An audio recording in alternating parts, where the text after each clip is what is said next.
Good evening. Tonight on Larry King I will be speaking to former vice presidential candidate and poster cunt for the extreme right, Sarah Palin. Did you just call me a see you next Tuesday, Larry?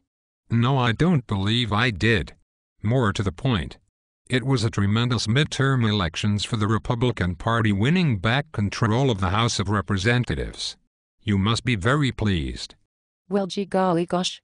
Aw shucks. You betcha. What passion, folks. What passion.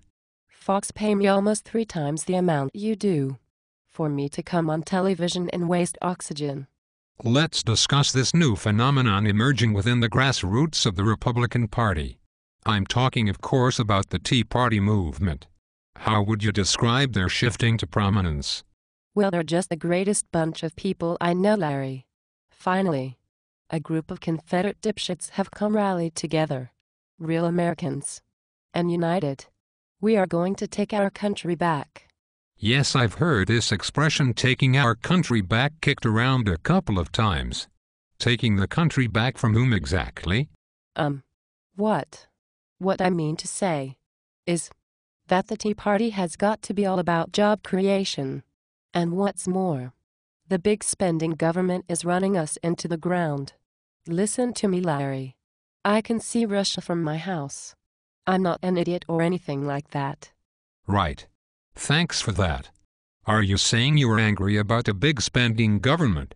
Because you didn't seem to give 2 shits about all the big spending on the wars in Iraq and Afghanistan. Now, come on, Larry.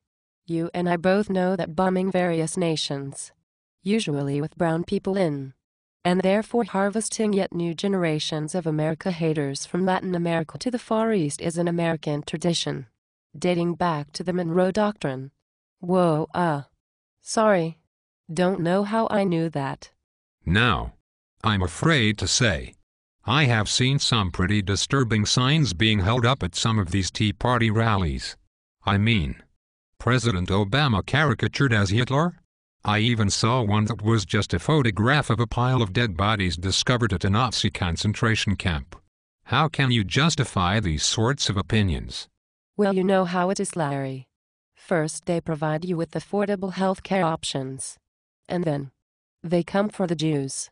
These Marxist, communist, socialist Nazis cannot be trusted. In that case, I would be interested in hearing your views on the new British Prime Minister, David Cameron. It's just super duper to have a conservative government in England.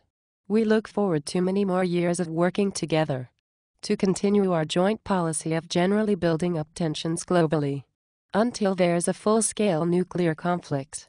By your own definition of what a communist is, or Nazi, or whatever the fuck it is you are on about, the British Prime Minister would fall into that category, as he presides over a single-payer healthcare system.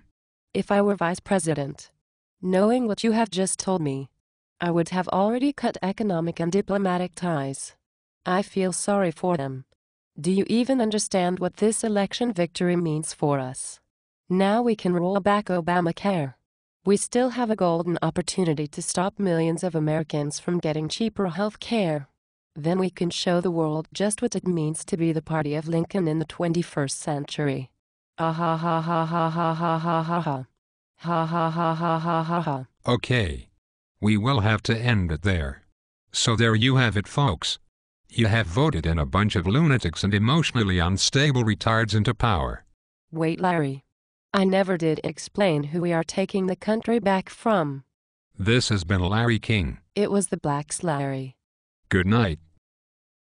The Blacks.